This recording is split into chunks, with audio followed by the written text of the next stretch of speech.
आज के समय की टेक्नोलॉजी बहुत आगे हो गई है, जिससे हमारी लाइफ में बहुत सी चीज़ें काफ़ी आसान हो गई है। आप में से बहुत से लोगों ने हवाई जहाज़ में सफ़र किया होगा, लेकिन कभी न कभी आपके दिमाग में ये सवाल ज़रूर आया होगा कि हवाई जहाज़ बनता कैसे है, इसे बनाने में कितनी मेहनत लगती है और इसका क्या प्रोसेस होता है। तो अगर आपको इन सब चीज़ों के बारे में नहीं पता है तो हमारे इस वीडियो को बिल्कुल एंड तक देखिए। दोस्तों, एक हवाई जहाज़ का साइज़ काफ़ी बड़ा होता है। इसे बनाते समय इंजीनियर्स को कई प्रोसेस को पूरा करना पड़ता है, तब एक जहाज़ तैयार होता है। सबसे पहले प्लेन की डिज़ाइनिंग और प्लानिंग की जाती है। जब भी हमें किसी बड़े प्रोजेक्ट पर काम करना होता है तो हमें सबसे पहले उसकी प्लानिंग और डिज़ाइनिंग करनी पड़ती है। जब इतने बड़े हवाई जहाज़ बनाने की बात होती है तो ये पहले तय कर दिया जाता है कि उस एयरक्राफ्ट के क्या क्या स्पेसिफिकेशंस और ऑब्जेक्टिव्स होंगे। ये प्रोसेस ड्राइंग और इन्वेंशन की मदद से पूरा किया जाता है। ये ड्राइंग कंप्यूटर सिस्टम की मदद से बनाए जाते हैं। आज के समय में ड्राइंग भी 3D टेक्नोलॉजी की हेल्प से बनाई जाती है और ये डिज़ाइन तैयार होने के बाद कंपनी के पास फाइनल अप्रूवल के लिए भेजा जाता है। एक बार कंपनियों को अप्रूवल मिलने के बाद कंपनी इस डिज़ाइन का इस्तेमाल एयरक्राफ्ट डिज़ाइनिंग और प्लानिंग के लिए करती है। सेकंड स्टेज होता है स्टिमुलेशंस।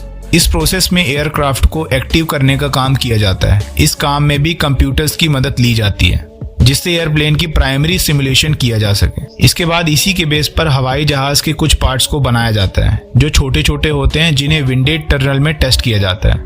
इस काम में सबसे ज्यादा फोकस एरोडायनेमिक्स को टेस्ट करने पर होता है।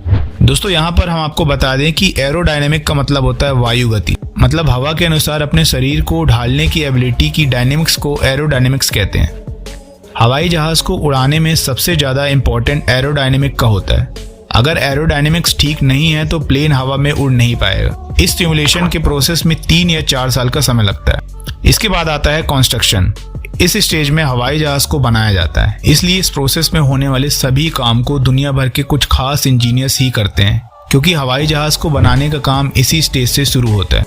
ये बात तो सभी लोग जानते हैं कि एक एरोप्लेन में बहुत सारे इंपॉर्टेंट पार्ट्स होते हैं, जैसे विंग्स, इंजन, व्हील जैसे और भी बहुत सारे पार्ट्स। अब इसके इन पार्ट्स में भी बहुत सारे छोटे छोटे पार्ट्स होते हैं।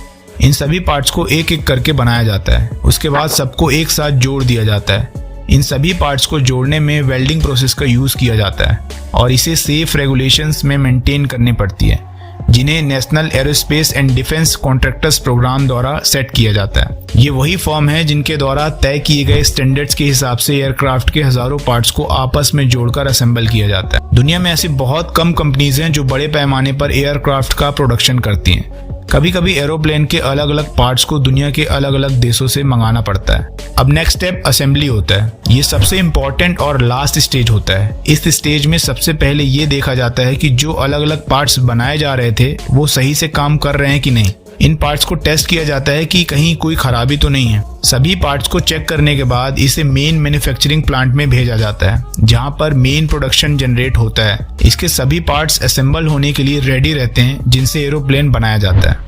अब सभी पार्ट्स को जोड़ दिया जाता है और एरोप्लेन तैयार हो जाता है। एक बार काम पूरा होने के बाद पूरे प्लेन को बहुत बारीकी से इंस्पेक्शन किया जाता है, जिससे ये पता लगाया जाता है कि प्लेन में कोई खराबी तो नहीं रह गई है। किसी भी टेक्निकल प्रॉब्लम से बचने के लिए इस इंस्पेक्शन को सीरियसली और बारीकी से पूरा किया जाता है।